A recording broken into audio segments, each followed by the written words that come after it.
أعوذ بالله من الشيطان الرجيم بسم الله الرحمن الرحيم وننزل من القرآن ما هو شفاء ورحمة للمؤمنين اللهم صل وسلم وبارك على محمد وعلى آله وصحبه أجمعين সুপ্রিয় মুসল্লি ভাইরা, আল্লাহ রব্বুল আলামিনের শত সহস্র কোটি শুকরিয়া আদায় করছি যে আমরা রজব মাসের প্রায় মাঝামাঝিতে এসে পৌঁছেছি। মাহে রমজান একেবারে আমাদের মাথার উপরে ছায়া বিস্তার করে আসছে, আর প্রায় 1.5 মাস পরেই আলহামদুলিল্লাহ সুম্মা আলহামদুলিল্লাহ আমরা কোরআনের মাসকে স্বাগত জানাতে যাচ্ছি। আল্লাহ তাআলার কাছে আমাদের প্রার্থনা, তিনি যেহেতু এত দূর পর্যন্ত আমাদেরকে নিয়ে এসেছেন, রমজান পর্যন্ত আমাদের হায়াতকে তিনি যেন প্রলম্বিত করে দেন। সম্মানিত ভাইয়েরা, সওয়াবের এক মৌসুম, নেকি কামাইয়ের এক মহা উৎসব মাহে রমজান। কারণ এই মাসটা হলো কোরআন নাজিলের মাস, ইসলাম প্রতিষ্ঠার মাস। আল্লাহর পক্ষ থেকে যে নিয়ামত আমাদের উপরে বর্ষিত হচ্ছিল তার পূর্ণতা দানের মাস।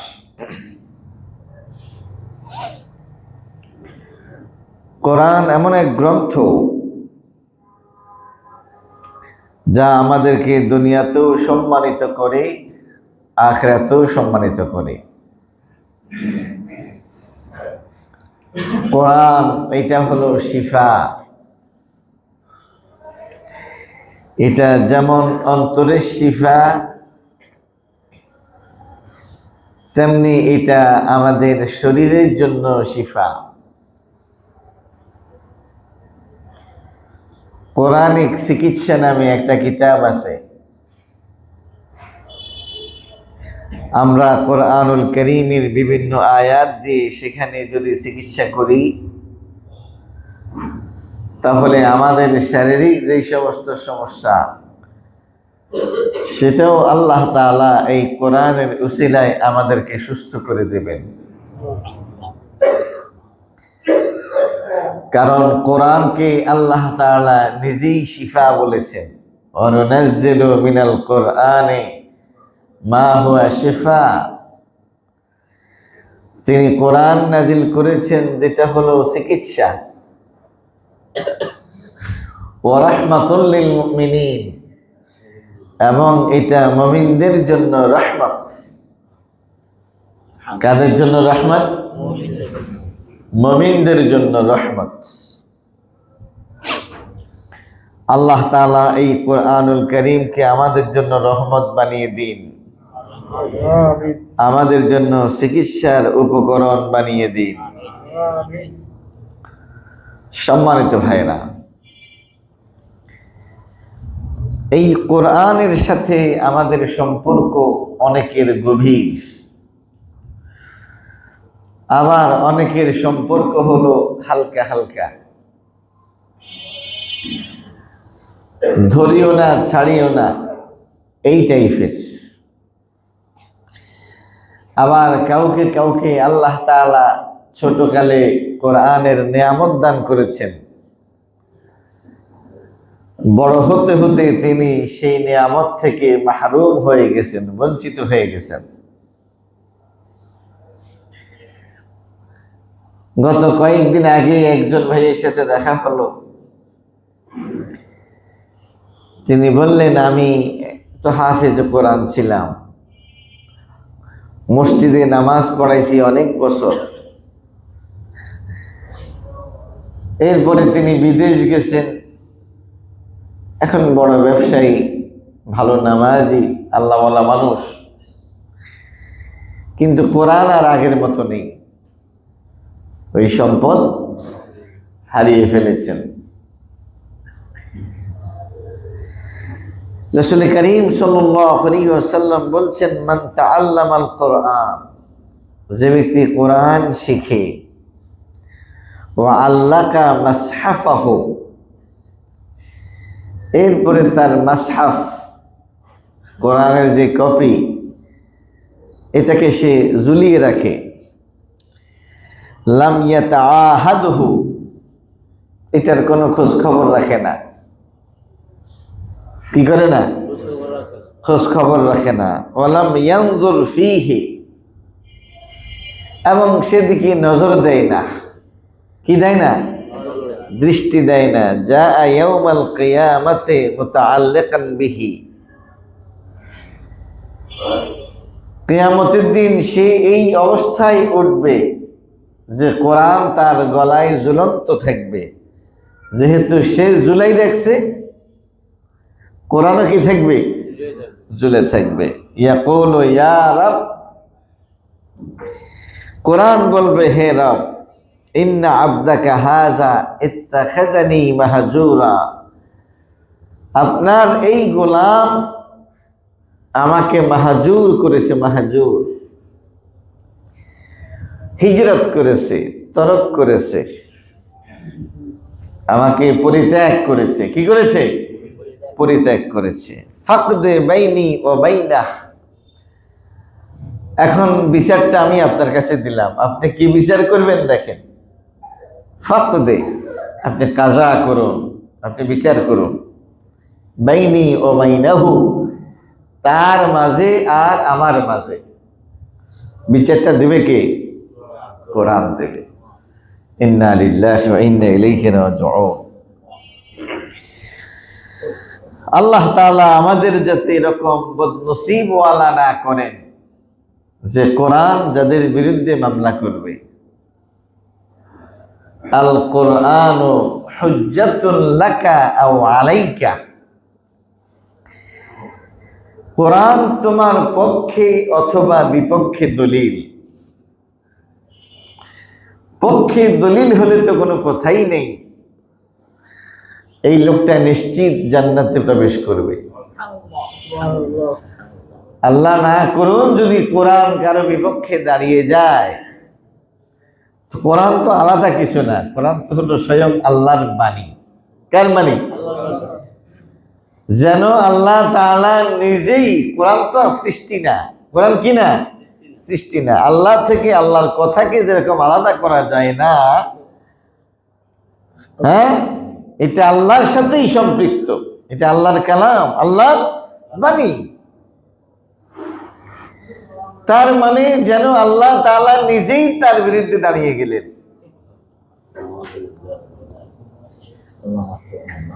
আল্লাহ তাআলা আমাদেরকে এই মহা গজব থেকে হেফাজত করুন।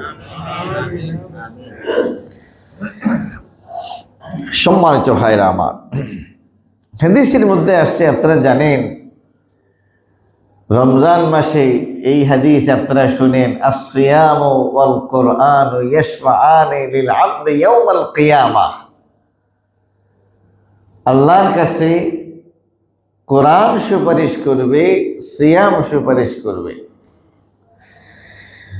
কোরআন বলবে, মাওলা মানাতুহু আন-নাওম বিল-লাইল, সে রাতে আমাকে তেলাওয়াত করত, রাতে আমাকে তেলাওয়াত করত, আমাকে দিয়ে লম্বা লম্বা কেরাত পড়ে পড়ে সে নামাজ পড়ত। ফাশফিনি ফিহ, এখন কোরআনের এই পাঠক, এই আশিক, এই মুহিব, আমি তো তাকে রেখে যেতে পারছি না, তার ব্যাপারে আপনার ফয়সালা কি, এটা আমার জানা দরকার। আমি তার পক্ষে সুপারিশ করছি, আপনি মেহেরবানি করে আমার সুপারিশ গ্রহণ করুন। ফায়ুশাফা, তার সুপারিশ গ্রহণ করা হবে। সেই জন্য কোরআন যাতে আমাদের পক্ষে সুপারিশ করে, এই জন্য আমাদের প্রতিটি মুসলিমের উচিত কোরআনকে ভালোবাসা, কোরআনকে ভালোবাসা, কোরআন পড়া, কোরআন জানা এবং পরিবারের সদস্যদেরকে কোরআনের তালিম দেয়া, কোরআনের তালিম দেয়া, এটা কিন্তু ফরজ। এটা কি ফরজ? প্রতিটি মানুষ তিনি হয়তোবা কোরআনের শিক্ষক হবেন অথবা কোরআনের ছাত্র হবেন, এটা কিন্তু ফরজ। এটা কি ফরজ? হয় নিজে শিক্ষক হবেন অথবা শিক্ষক এনে পরিবারের সদস্যদেরকে কোরআন শিখাবেন। মানে এইভাবে আপনি শিক্ষকতার দায়িত্ব পালন করবেন। আর কোরআন তো আপনাকে শিখতেই হবে, না শিখলে আপনি নামাজ পড়বেন কেমনে? নামাজ পড়া যেরকম ফরজ, নামাজের জন্য সম্পৃক্ত সব বিষয় জানা এটা ফরজ।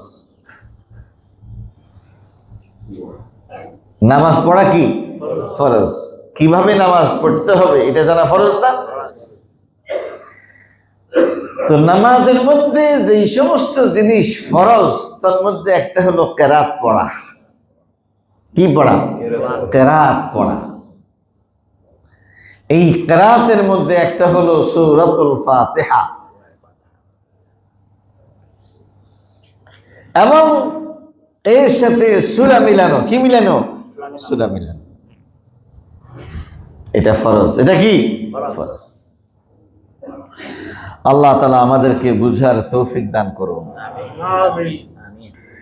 আমরা প্রত্যেক ভাই একদিকে ছাত্র হব, অন্যদিকে শিক্ষক হব।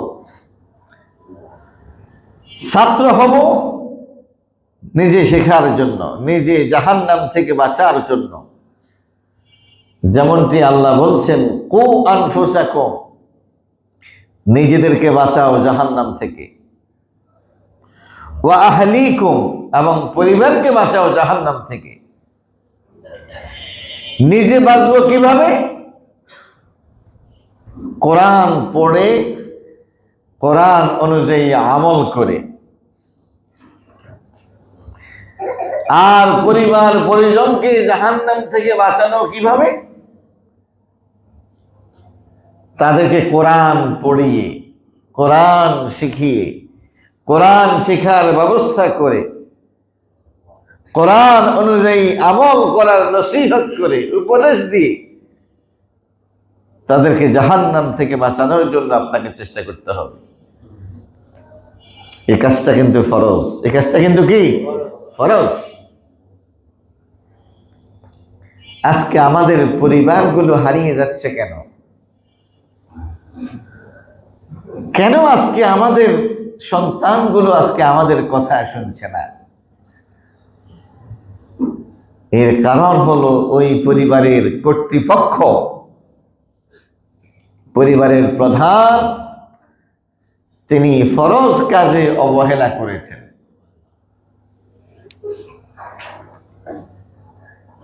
বাসায় গানের শিক্ষক আসে,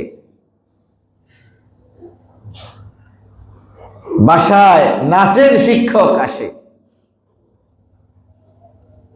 বাসায় তবলা বাজানো হয়, হারমোনি আমার সন্তানদেরকে শেখানো হয়।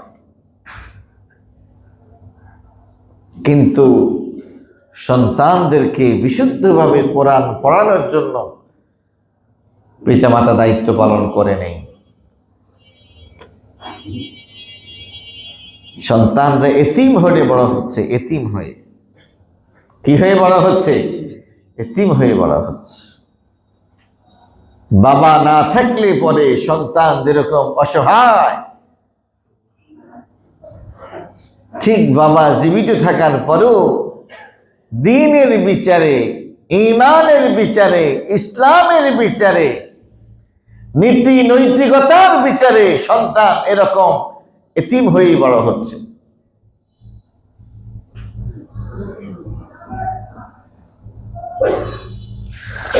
আল্লাহ তাআলা আমাদের পরিবারগুলোকে হেফাজত করুন। রাসূল করিম সাল্লাল্লাহু আলাইহি ওয়াসাল্লাম বলেছেন, ইকরাউল কোরআন, কোরআন পড়ো। ফাইন্নাহু ইয়াতি ইয়াউমাল কিয়ামাতি শাফিআন লিআসহাবিহি, কারণ এই কোরআন কিয়ামতের দিন সুপারিশকারী হয়ে তোমার জন্য উপস্থিত হবে। কোরআন তোমার জন্য কি হবে?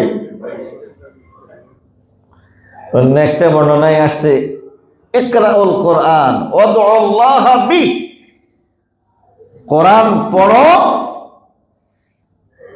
এবং এর উসিলায় আল্লাহর কাছে দোয়া করো। এর উসিলায় আল্লাহর কাছে দোয়া করো।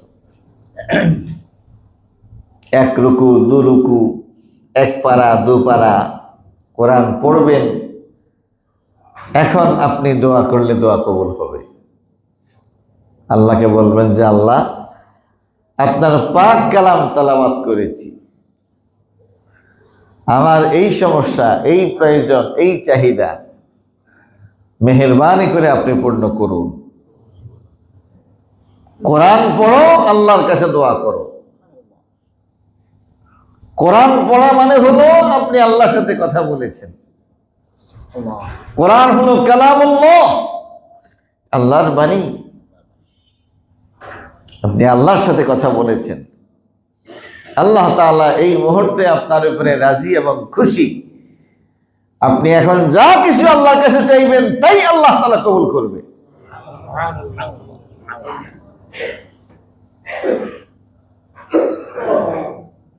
দোয়া কবুলের জন্য সাহাবায়ে কেরাম আজমাইনদের কত চেষ্টা ছিল। কারণ 7 আসমান 7 জমিনের মালিক হওয়ার চাইতে দোয়া কবুলের রাস্তা যদি আপনার জন্য ওপেন থাকে, তাহলে 7 আসমান 7 জমিন পাইয়া যা পাইছেন এর থেকে বেশি পাবেন দোয়া যদি কবুল হয়ে যায়।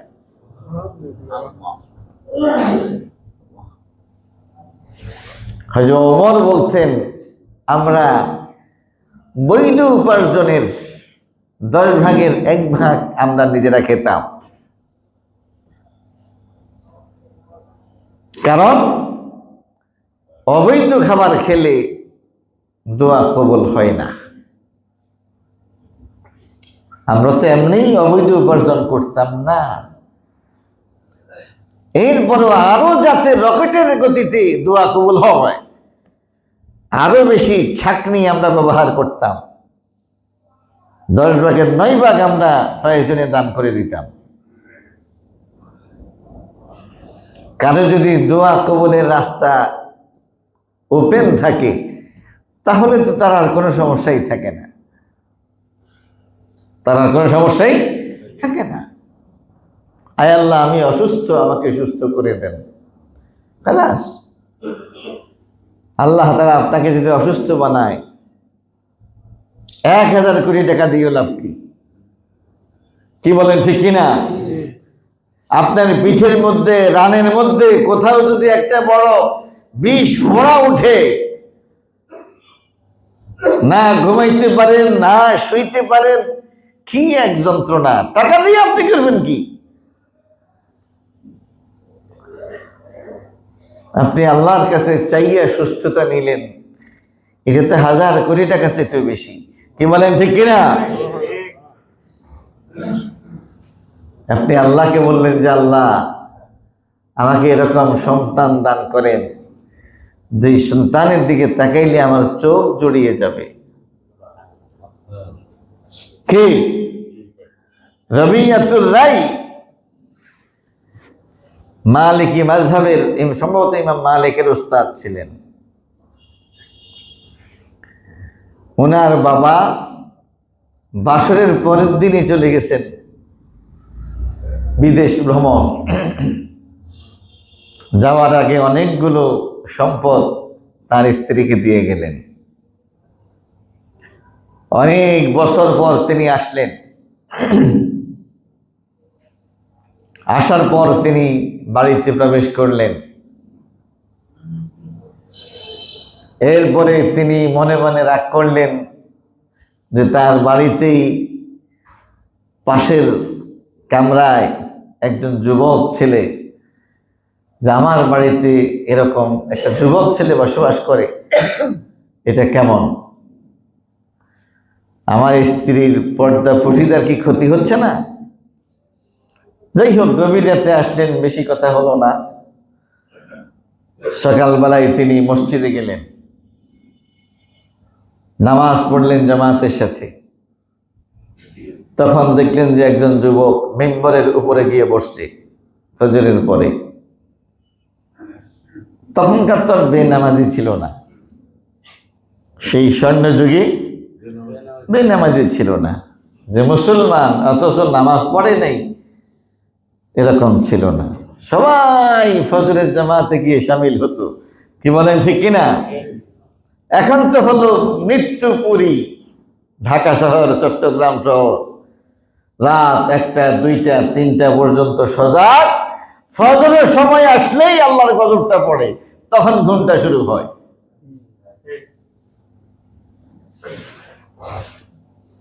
সবাই নামাজে গেল, উনিও গেলেন। ওই যুবক মিম্বরের উপরে বসলেন। পুরো মসজিদের সবাই বসে গেল। ইমাম রবিআতুর রায় তিনি কথা বলতেছিলেন, মুক্তার মতো কথা, কোরআন আর হাদিস দিয়ে কথা বলতেছেন। ওই লোকটা যিনি বিদেশ ভ্রমণ করে আসলেন, তিনি মনে মনে চিন্তা করলেন, কোন সেই বাবা এই গর্বিত সন্তানের পিতা? এরকম কোন সন্তান যদি আল্লাহ তাআলা আমার নসিবে রাখত। হ্যাঁ, বয়ানের পরে উনি বাসায় গেলেন। কিছুক্ষণ পর যুবকটাও বাসায় গেল। মা তখন এই সন্তানের সাথে বাবার পরিচয় করিয়ে দিলেন আর বললেন, বাবা ইফাকে অবশ্য জানতে চাইছেন, তোমাকে যে আমি স্বর্ণ মুদ্রা দিয়ে গেলাম, কি করলা, হিসাব দাও। তিনি বলছেন, আমি আপনার এই সন্তানটাকে মানুষ করার চেষ্টা করেছি আপনার দেয়া এই সম্পদ দিয়ে। তিনি ইমাম মালিকের উস্তাদ ছিলেন। ইমাম মালিকের কি ছিলেন? উস্তাদ ছিলেন। হাজার লক্ষ কোটি টাকা দিয়ে আপনি করবেন কি? এর থেকে বেশি মূল্যবান এরকম একজন সন্তান যে হবে ইমাম, কোরআনের ইমাম, তাফসীরের ইমাম, হাদিসের ইমাম, ফিকহের ইমাম, হাজারো লক্ষ আলেম যার কাছ থেকে ইলম শিখেছে। হাজার হাজার বছর আগের ঘটনা, সেটা আমি আপনাদের সামনে আজকে তুলে ধরলাম। আপনিও মারা যাবেন, আমিও মারা যাব। কে আছে আমাদের নাম নেয়ার মতো? তাফসীরের হাদিসের যে কোনো কিতাবের মধ্যে এই মহান ইমামের নাম আপনি খুঁজে পাবেন। সম্মানিত ভাইরা আমার, সুতরাং আপনার যদি রাস্তা ওপেন থাকে দোয়া কবুলের, আপনি আল্লাহকে বলবেন যে আল্লাহ, নবী পৃথিবীতে আসবে না এটা ঠিক, কিন্তু আব্দুল কাদের জিলানী পৃথিবীতে আসবে না এটা তো আপনি বলেন নাই।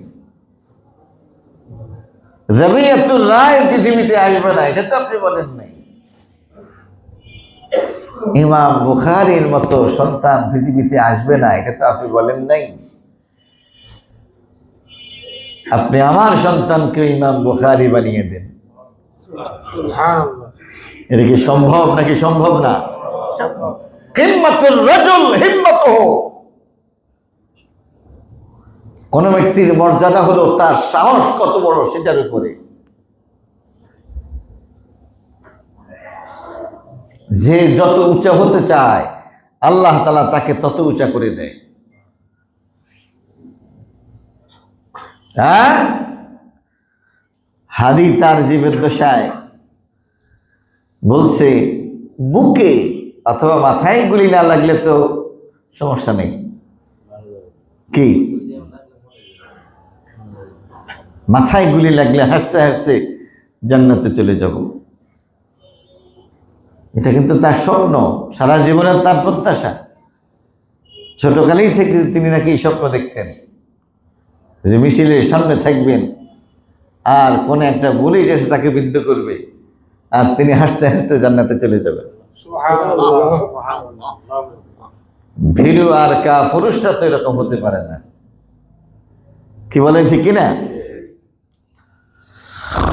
আল্লাহ তাআলা আমাদেরকে বুঝার তৌফিক দান করুন, সবাই বলেন আমিন। একটা বর্ণনায় আসছে, মান শাগালাহুল কোরআন আন যিকরি, যে ব্যক্তি জিকির করতে পারে না, দোয়া করতে পারে না, কারণ সে কোরআন নিয়ে ব্যস্ত থাকে, কোরআন নিয়ে ব্যস্ত থাকে। আতাইতুহু আফদালা মিম্মা উতি আস-সাইলিন, যারা দোয়া করে, যারা আমার কাছে চায়, তাদের থেকে আমি ওই লোকটাকে বেশি দেই, কারণ সে কোরআন নিয়ে ব্যস্ত থাকার কারণে আমার কাছে দোয়া করার সুযোগ পাইতেছে না।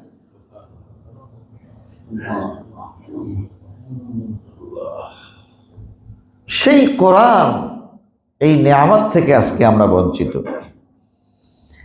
রাসূল করিম সাল্লাল্লাহু আলাইহি ওয়াসাল্লাম বলছেন, মান কারাআল কোরআন, যে কোরআন পড়লো, ওয়া তাআল্লামা, শিখলো, ওয়া আমিলা বিহি, এবং কোরআন অনুযায়ী আমল করলো। কোরআন অনুযায়ী কি করলো? আমল করলো।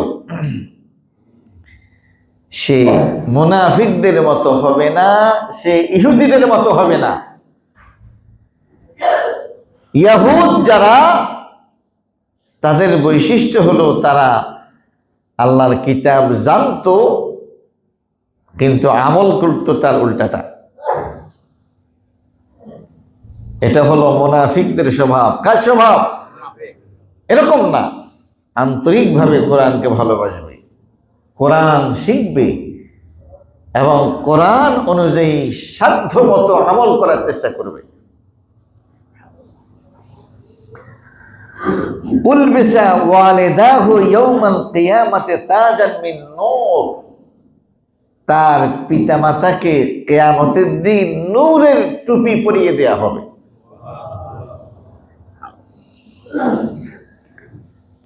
নূরু দুইহি মিসলু নূরি শামস, সেই নূরের টুপিটার উজ্জ্বলতা সূর্যের উজ্জ্বলতাকেও হার মানাবে।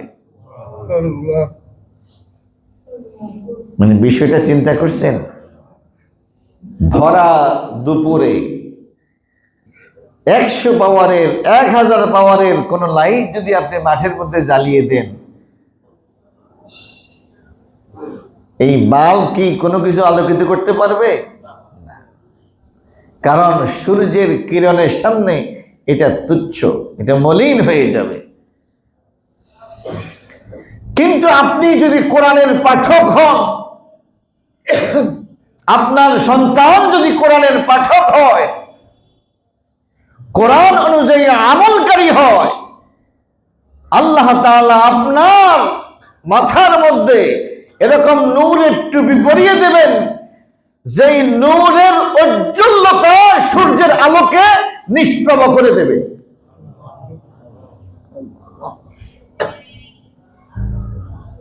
সুবহানাল্লাহিল আযীম ওয়া বিহামদিহি।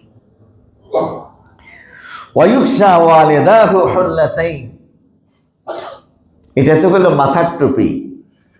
এরপরে একটা জামা, একটা পায়জামা তাদেরকে পরিয়ে দেয়া হবে, গায়ের জামা দেয়া হবে। লা ইয়াকুমু লাহুল দুনিয়া, দুনিয়ার সমস্ত সম্পদ বিক্রি করলে ওই পোশাক কেনা সম্ভব হবে না। ফায়াকুলানে বিমা কুসিনা হাজা, তারা বলবে এই দামি টুপি, এই দামি পায়জামা, এই দামি জামা কেন আমাদেরকে পরানো হলো? আমরা দুনিয়াতে এমন কি আমল করেছি যে এরকম মহামূল্যবান পোশাক আমাদেরকে পরানো হলো? তখন বলা হবে বিআখযি ওয়ালাদিকুমা আল কোরআন, কারণ তোমার সন্তান কোরআন পড়েছে। তোমার সন্তান কি পড়েছে? তুমি কোরআনের পাঠকের বাবা, তুমি আলেমুল কোরআনের মা, তোমার সন্তান কোরআন অনুযায়ী আমল করত, সেই কারণে তোমাকে এই সম্মানের পোশাক পরানো হলো।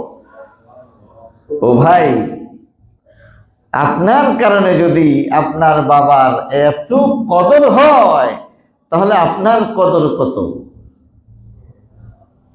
আপনাকে কি দেয়া হবে এটা কিন্তু হাদিসে আসে নাই। আসছে আপনার বাবাকে, আপনার মাকে কি দেয়া হবে সেটা।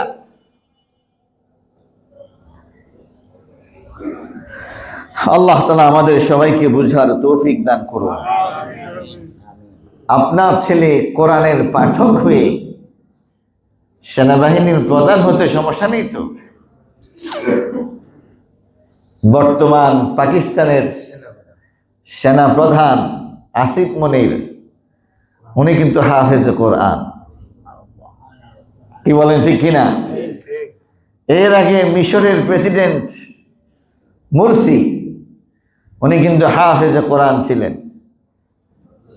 বর্তমান তুরস্কের প্রেসিডেন্ট রিসেপ তাইয়েপ এরদোগান, তিনি কিন্তু মাঠের সেরা ফুটবলার, আবার তিনি হাফেজ কোরআন, কারিউল কোরআন। কি বলেন, ঠিক কিনা? কোরআনের পাঠক হতে হবে। এই জন্য প্রতিটি বাবা, প্রতিটি মায়ের দায়িত্ব হলো নিজে শুদ্ধভাবে কোরআন পড়া এবং সন্তানদেরকে কোরআন শেখানো, সন্তানদেরকে কোরআন শেখানো এবং ঘরের মধ্যে কোরআন অনুযায়ী আমল করা। ঘরের মধ্যে কোরআন বিপরীত কোন আমলকে সহ্য না করা। রাসূল করিম সাল্লাল্লাহু আলাইহি ওয়াসাল্লাম বলছেন, মান কারাআল কোরআন, যে কোরআন পড়লো, ফাস্তাযহারাহু, কোরআনকে পিঠে নিল, পিঠে মানে এটাকে বহন করলো, পিঠে নিলে মানে হলো বুকে নিল, মানে মুখস্থ করলো, হাফজ করলো, নিয়মিত তেলাওয়াত করে, এরকম। ফাআহাল্লা হালালাহু, কোরআনে যা কিছু হালাল আছে এটাকে হালাল হিসাবে সে গ্রহণ করে। ওয়া হাররামা হারামাহু, কোরআনে যা কিছু হারাম আছে সেটাকে হারাম হিসাবে গ্রহণ করে। আদখালাহুল্লাহুল জান্নাহ, এমন ব্যক্তিকে আল্লাহ তাআলা জান্নাতে প্রবেশ করাবেন। ওয়া শাফাহু ফি আশরাতিন মিন আহলি বাইতিহি কুল্লুহুম কাদ ওয়াজাবাত লাহুন নার। আপনি যদি কোরআনের পাঠক হন, কোরআন অনুযায়ী আমলকারী হন, তাহলে আপনার পরিবারের এরকম 10 জন সদস্য যাদের ব্যাপারে ঘোষণা হয়ে গেছে এরা জাহান্নামে যাবে, এরা কই যাবে? জাহান্নামে যাবে, এরকম 10 জনের ব্যাপারে আল্লাহ তাআলা আপনাকে সক্ষমতা দান করবেন যে তুমি তাদের মধ্য থেকে 10 জনকে সুপারিশ করে জাহান্নামের কার্ড ক্যান্সেল করে জান্নাতে নেয়ার ব্যবস্থা করতে পারবা।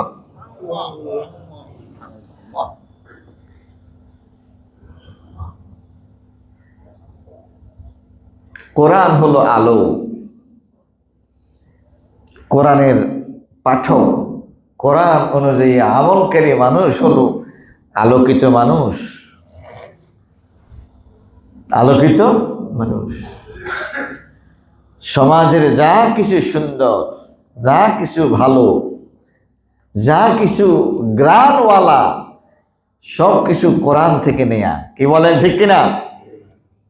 এই জন্য আমি আমার ভাইদেরকে উদাত্ত আহ্বান জানাবো, মাহে রমজান কিন্তু আসতেছে, কোরআন নাজিলের মাস আসতেছে।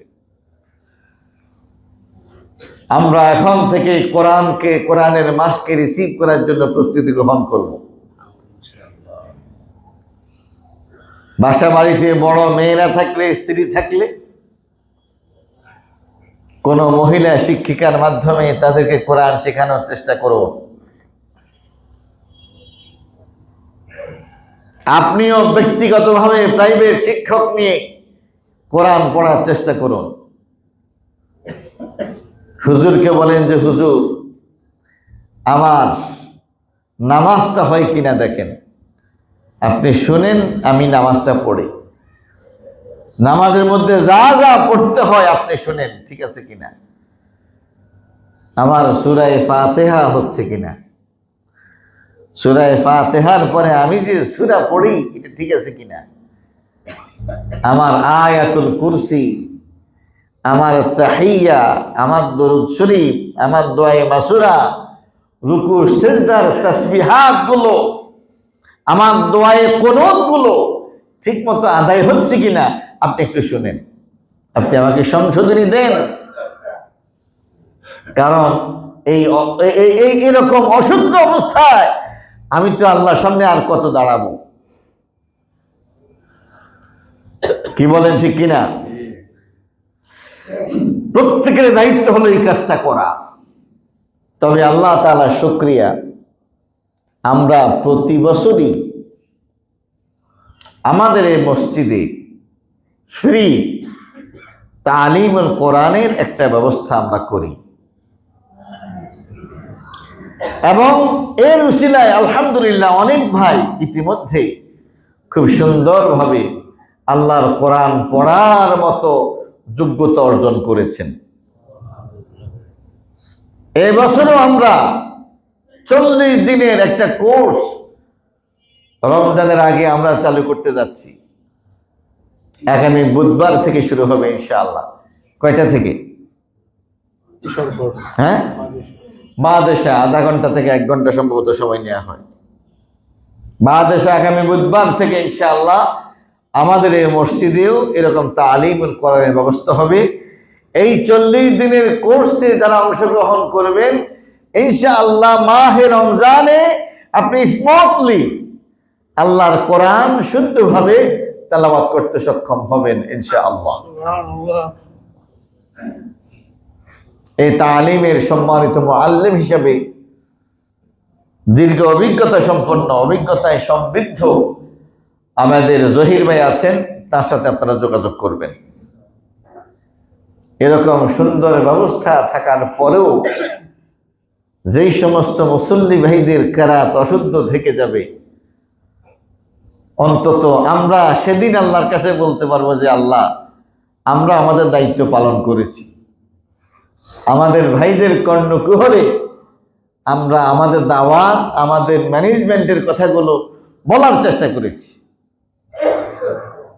অন্তত আমাদেরকে আপনি দায় মুক্তি দান করুন। এটা কি আমরা বলতে পারবো নাকি পারবো না?